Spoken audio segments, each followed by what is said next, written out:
Sheila, today we're talking about insurance denials and appeals. Important topic. Couple of caveats that I wanted to throw out. One is, like so much else in caregiving, there isn't a magic wand that we can wave to make a difficult situation, like an insurance denial, for example, go away in an instant. We haven't found that magic wand yet. However, there are little things that we can do as family caregivers where we're in the weeds of a situation like this um, to manage it, to manage through it, to get over that obstacle. So, and that's what we're going to be sharing today. Um, and Sheila, I wanted to start by just like master of the obvious here, but what is an insurance denial? Well, I can speak from firsthand experience, Matt, because it happened to me this year. I went to the doctor and had some procedures and uh, got a letter from my insurance company saying we're not, you're not covered. So that's one of the ways that you can look at something that you thought would be covered under your insurance, and whether it's a stay in a nursing home or whether it's prescriptions or a procedure, it's the insurance company sending it back and saying, no good. It's not going to work for us. You're not covered. Okay, thank you for laying that foundation. Um, and I think, I just want to stop there for a second and sort of acknowledge, if not discuss for a minute, like the emotional impact that can have, right? And of course, there are varying degrees, right? You might be a small thing that's denied, a big thing somewhere in between. Um, but there is this response, emotional response, right? It might be Mm, anger, it might be fear, it might be confusion, it might be defeat, right? But like again, like in so many other aspects of caring for somebody that we love, there's this emotional stew or blanket that sort of wraps the experience, right? yeah. And can sometimes make it hard to think clearly, see the path ahead, uh, see what options are, those types of things. But like, can you just talk a little bit about the emotional sort of aspect of having something like this denied? Yeah, I think you hit on it because everyone responds in different ways. Some people tend to get mad or really upset. Other people sort of deflate and get weak and think, oh my gosh, I can't fight this. I don't have the time. I don't have the energy. So I do think there's a variety of emotions that come up. I think that what you brought up, though, is important to know it's normal. Hmm. And I want to say, use that emotion and maybe reframe it to give you the strength and the energy to do what you need to do next. I think it's easy to get into a place where you feel like you have no options. And oh my gosh, and then you start worrying about what that means in the future. If it's a big bill, oh my gosh, how am I going to do this and how am I going to do that? So it is about feeling the emotion. It's like, okay, I'm mad. What can I do about it? And Right. and use that energy. Yeah, I'm really glad you mentioned that because I was going to ask you about it because when we talk about sort of the emotional impact of caregiving in general, like I just have burned in my brain your voice talking about um, acknowledging sort of the validity of whatever it is that you're feeling, Yeah. and actually being intentional about doing that, taking the time, whether it's a minute, an hour, a night, a day, a week, Yeah. whatever it is, but taking the time to sort of feel those feelings and sit with them. I just have that you're the way you talk about that is sort of it's emblazoned in my brain, and it's really important because it does. Uh, I I I sort of feel like it in as someone who tends to snowball, and especially when I snowballed when I was in the midst of my caregiving Yeah. experience. Uh, Nothing really ever good came of the snowball effect and just me getting more worked up and more worked up about something. So taking a beat, whether it's an actual few seconds, minute, hour, week, night, whatever, to sort of let those feelings sort of run their course. There's it almost like was replenishing in a way, right? Yeah. And or maybe sort of maybe akin to like letting the fog clear or the dust settle, right? So, so you can see Yep. things clearly.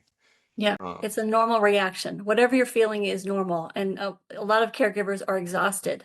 So they go in a different, direction with the snowballing. But whatever you're feeling, it's normal. And there's a way to move through it. yeah. Uh, okay. And of course, there are time considerations with something like an insurance denial, and you taking action to um, to counter that. Like, so, there is some urgency to this, but it's okay to, and more than okay, it's important to sort of feel those feelings and then get to work, as it were. Uh, Absolutely. so, all right. Oh, and when you get your letter, like you were saying, you got a letter earlier this year. What do you do? Right? You first need to sort of understand what's gone on, like understand why, understand the denial, I guess. Is that fair to say? Yeah. And often then you'll get that in what's called an EOB, an explanation of benefits. If you've ever gotten a letter that says this is not a bill, you might see something in there that triggers like, wait a minute, that doesn't look right. So anytime you get something from the insurance company, make sure you read it. And that also comes with a letter that says, we're going to deny this. So what you want to do is take a lot of time to read it through, read it carefully, look at the details, see if it makes sense and look for mistakes. Mistakes happen all the time. It's just a clerical error or a number that's wrong. So it's a good idea to take things and review, take the document, the letter, and review it for accuracy and any mistakes. Yeah, yeah. I appreciate that. I got distracted for a second as a comment came in. And I love the way that the person put this, but putting the bad news in your back pocket so you can pull it out later when you can deal with it. I like that Oh, that's visual. awesome. Um, so yeah, I love it, and thank you for sharing that comment. Um, just be mindful of the timeline in this case, Mhm. right? Like, I wouldn't put it back in the back pocket for months in a situation like this. Day, couple days, week, sure, but Yeah, just but make it's sure. easy. I think that's an important point. It's easy to get all upset in the moment. And it's like Yeah, you have absolutely. some time to breathe and work through it and think about it. Yeah. Okay. So then, like, so, obviously, what you say is obvious and a helpful reminder. Step one, read what you've gotten, whether it be an EOB and a letter, just a letter, what have you. Read those things carefully. Make Yeah. sure you understand them. I'm a big like notes in the margin person. I Yeah. get my pen out and write them Right. down. But are there other things that we can be doing to understand the denial? Should we be cross-checking what we're seeing on that paper with, say, our policy itself, the Yep. hard copy of the policy? Always a good idea. Yeah. So you can get, if you use your insurance company's uh, portal, I think you can always get a copy of the actual policy there. Um, or you could, of course, call the insurance company, right? Any other tips on where people Well, can get it? if you're not getting enough details, you can ask for a more detailed account of what they're saying. And yeah, like you said, talk it through. Give them a call and be persistent about it. Mm-hmm. Mm-hmm. Okay. So once we file, or once we've sort of feel like we have a good understanding of the situation and the insurance company's position, and um, what I'd assume then at that point it's time to act. So Yeah. what action should we be taking? What are we Well, doing? in my case, and I recommend it for everybody else, talk to your provider. Let's get another perspective on it. So work with them. Say, does this sound right to you? Shouldn't this have been covered? Often their billing department has a lot of good information to help you out with that. So pull them in on your side. They're your provider group working for you. So work with them to figure out what may have gone wrong. Mm, Um, and then when you go to file for an appeal, keep in mind that there are very particular ways that they want you to fill out a form, so pay attention to the instructions. Hmm. And also, like you said, the timeline. Typically, I don't think it may be possible that something gets lost in the mail and they say it needs to get in this week, but usually they're giving you 30, 60 days to get everything together. And that makes sense because, you make phone calls and sometimes you don't get responses for a while. Yeah. Okay. And then so a couple, well, something you just said there, I want to lean into a little bit, but the other, so and I keep coming back to sort of, um, the emotional aspect of this or the state of Mhm, mind. Like it just, mhm. when you're on the receiving end of a situation like this, it can be, there's no end to the frustration, right? Right. Which I just think it's a really important point you're making, and that like about making sure you're following whatever the appeal process is at that Mhm. company, because I'm just one person, but and this is a Matt situation, but when I'm worked up about something or I have a lot in my head, I tend to sort of, because in my head I'm thinking like, well, this shouldn't be denied. I'm Right. annoyed. Right. I'm like not taking the time to like actually read what needs to be done and follow the Yeah. instruction, because that in and of itself can be kind of frustrating, right? You're like, if it feels like when you're on the receiving end of this, it feels like you're being put through the hoops, I guess, right? Bottom Yeah. line is like, and I'm going full circle, but grounding ourselves, like working through that emotion so we can take these steps in the way that the insurance company is telling us that they need to be taken, um, with a clear head, I guess. Yeah. And I'm gonna go back to what one of the attendees put in that chat. When you go, like, for instance, in my situation, I had to make 3 or 4 phone calls to get in touch with them to leave a message. So I would document it, say what I said, say what I left on the message, who I called, and then so I had a notebook. And Hmm. then once that's done for the day, I put it aside. I did my due diligence for the day, and I don't let that weigh on me that, oh my gosh, they didn't pick up. That'll just really drive you crazy and distract you from other things you have to get done as a caregiver. Yeah, So do your thing, document it, and put it aside for the next phone call or wait for them to call you back. right. Yeah, I that's a good point. And as you can see here, as we're talking about this, so nothing in caregiving happens in a vacuum. So, we're Right. talking about a very specific topic, as it relates to working with an insurance company, and yet here we are talking about emotions and sort of managing our stress through the process. But it's all part of the same equation, right? Is the Mhm. reason. So, uh, before we keep going, I see someone with the hand raised, and we're not able to take you off camera or mic. So if you could just put your thought into the QA, that would be great. We definitely want to hear, your point of view, and answer questions if it's a question, etc. So thank you in advance for that. Um, Now, this what we've been talking about, the action so far we've been talking about is actually, um, is filing the appeal, right? Mhm. And this, the first step is an internal appeal, Right. right? Um, so what happens if that comes back denied? Like, is there recourse? Is there further recourse that we have? Um, Sure. so yeah. Yeah, you can find an independent party to help you through an external appeal, what we refer to it as. And CMS has something on their website, cms.gov, and then there's like an appeals section or information for people who are trying to make an appeal. And you can find an independent third party to help you through that process. And that sometimes is the way you have to go. If the insurance company digs their heels in and they're not moving, and you still feel like you should have it approved, you have some recourse. Yeah. Yeah, so essentially what you're doing there is escalating, right? Yep.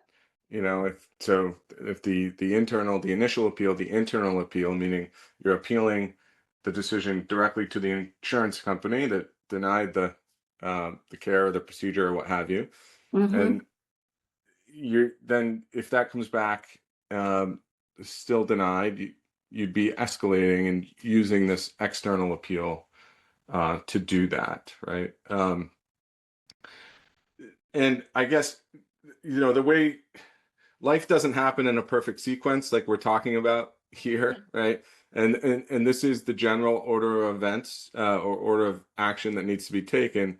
But just it doesn't really stop. So you can kind of be escalating along the way, I guess is the point I'm trying to make, right? Mhm. And I mean, you could think of whether you think of it as an escalation or just enrolling more people to help. But as you were talking about, talking with your healthcare provider, right, at the first step to get their perspective. Maybe there are things from their end that they can be doing to help the situation, right? So Mhm.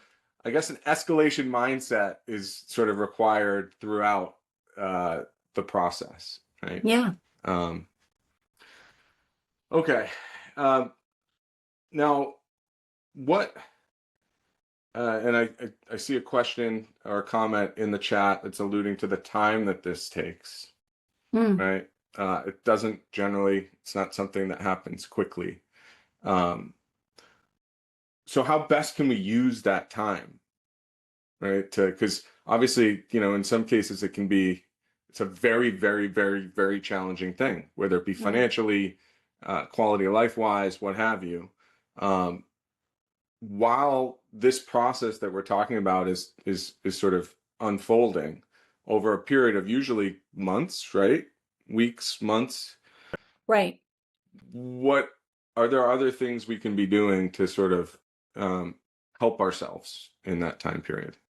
Yeah, I think that you want to look at other options and you want to keep moving forward. So in the meantime, you could see if there are any payment plans available, any ways to negotiate or stave off any further interest payments or things like that, and um, look for some financial support in other areas if you need to do that.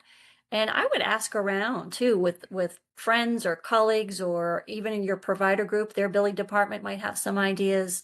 So it's a process, like you said, that goes over a period of time, and you could still move forward in the meantime to help, mitigate the costs or anything else that's concerning you. So keep moving Yeah, forward, have patience. I know it's tough, and like I said, I can't express how important it is to just keep documenting who you talk to, mainly for me to keep track of who I talked to and what I did. Did I already tell them? Did I already right. ask for that? Yeah, it's a great point on documenting what you're doing. And it doesn't have to be anything fancy, but to your point, it just gives you this archive, right? Yeah. That you're not, because everything you're doing is important. You don't want to lose track of it. But the um in the communication aspect of this, so it's, and there's a comment I want to in the chat that I want to touch on in a second. But when we talk about communication in other sessions, I think a lot of what we talk about still applies here, right? And clarity and specificity, being Mhm. as specific. If you're talking to someone at the doctor's office who is providing the care, or a friend in a support group, or anyone about your situation, trying to be as calm. I know that can be a big ask in this situation. It certainly would be for me, but as calm and sort of clear and specific as possible, uh, Mhm. really, really matters, right? Yeah. As does tone and all of that. And, just the communication aspect of this in and of itself um, is is important to sort of be mindful of, I guess. Right. And yeah, to that point, um, it's a long comment, so I'm not going to read the whole thing. But someone who started an appeal 10 months ago, right? Oh And my goodness. this person's sort of outlining a wonderful job that they've done to escalate throughout that time period. They still don't have an answer, Wow. but just the tone of this, like this, reading this comment makes me part frustrated and part um uh not happy, it's not the right word, but comforted, because the tone of the comment here is just really persistent, beautifully persistent, confidently persistent, Right. because that's in some situations that's all we have is our persistence and sort of resilience to keep being persistent and keep calling and asking and trying to get an answer.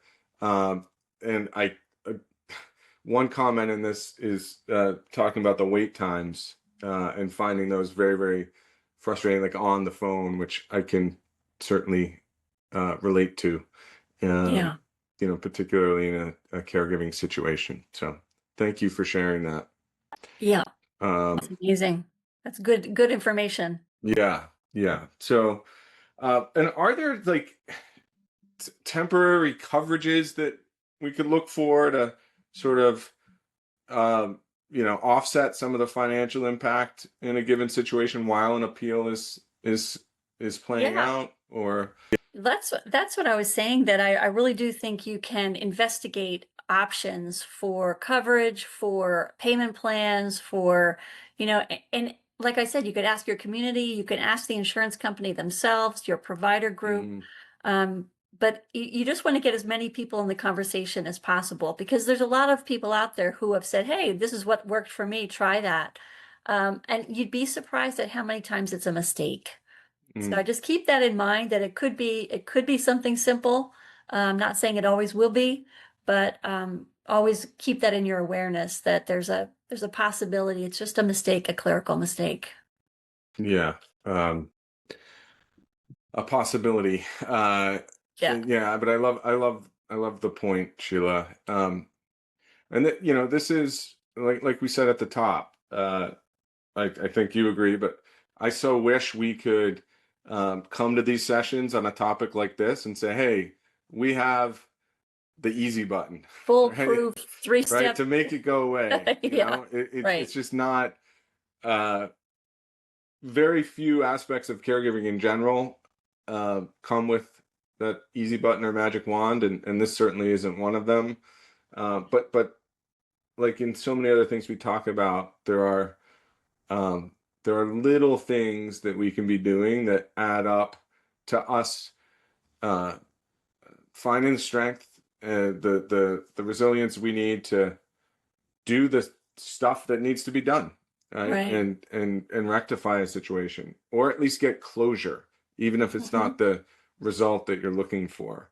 Right. Um, so I guess I'll leave it there, unless we have other questions. I mean, do you have final or parting thoughts on this topic, Sheila, for the group?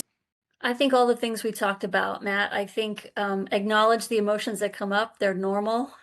Use them to your advantage. Don't let them sap your energy. Don't get down if you acknowledge it. Say, this is not what I felt like dealing with today.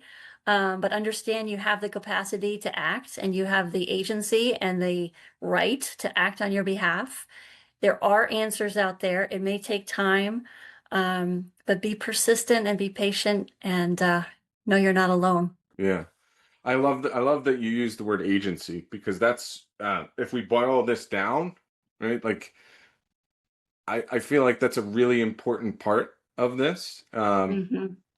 which is there's value to us as family caregivers. There's value in just the simple um, knowledge that we have agency. There are things that Yep. we can do, right? Yep. There's value in that alone. So um, I'm glad you used that word specifically. Um, if there aren't any other questions, and thank you, by the way, for everyone. A lot of traffic in the QA. Any comments? I think there are a few that we didn't get to. We'll be sure to follow up. But thank you for those comments and questions. I guess just before we sign off, the last thing I'd say today is this is the type of thing you talk through with family caregivers, right, Sheila, as a care advocate? Yeah. Yeah. Um, which is I think we've alluded to it throughout the conversation, but whether it's a care advocate, a Carallel, or someone, be sure that you're talking about it with someone, talking about what's happening. Um, and as you said, Sheila, of course, bringing as many people into that conversation as possible. But that can be easier said than done. But make sure you're talking about it with someone. Fresh eyes, fresh ears on this topic can really go a long way. Absolutely. All right, everyone. With that, we will sign off. But thank you very much for joining. Take Take care. care, everybody. Sheila. Bye bye. Bye-bye.